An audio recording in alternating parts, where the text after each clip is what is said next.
Delayed dentition, delayed फोंटेनल closure और poor growth, अगर ये 3 साइन एक साथ नज़र आ रहे हैं तो मटेरिया मेडिका आपसे सिर्फ एक नाम पूछ रहा है, कैलकेरियाफोस।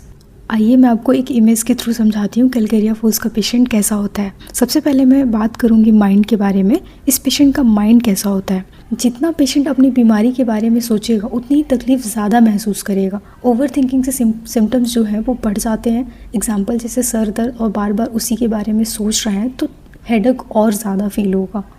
अगर इस पेशेंट के डिज़ायर के बारे में बात करूँ तो इसको स्मोक्ड मीट खाना ज़्यादा पसंद होता है, नमकीन चीज़ें ज़्यादा पसंद करता है। ये कैलकेरियाफोस का एक कीनो डिज़ायर माना जाता है। हेड की बात करूँ तो डिलेड क्लोजर ऑफ फोंटेनल, नॉर्मल बच्चों में धीरे धीरे बंद हो जाता है, बट कैलकेरियाफोस का जो पेशेंट होता है इसमें देर से बंद होता है। स्कल डेवलपमेंट भी काफ़ी स्लो होता है इस पेशेंट का।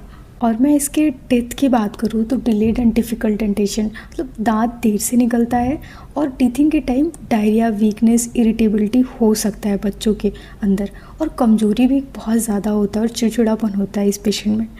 स्पाइन की बात करें तो इस पेशेंट की जो रीढ़ की हड्डी होती है वो काफ़ी ज़्यादा वीक होती है, झुकने या टेढ़ा होने की टेंडेंसी काफ़ी ज़्यादा होती है इस पेशेंट में। एब्डोमेन की बात करूँ तो इस पेशेंट का जो पेट होता है वो काफ़ी अंदर धंसा हुआ होता है। एब्डोमिनल मसल्स काफ़ी ज़्यादा वीक होते हैं, पतले, कमज़ोर, अंडर नरिश्ड बच्चों में ये देखने को मिलता है।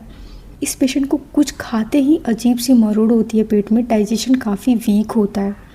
बोन्स इतना कमज़ोर होता है इस पेशेंट का, इसलिए फ्रैक्चर और टेढ़ापन डेवलपमेंट हो सकता है, स्पेशली स्पाइन या लेग में। Materia medica is not meant to be memorized, it is meant to be understood. And the story of Calcaria always revolves around growth and development. For more Materia medica insight, follow the page. For consultation, feel free to DM.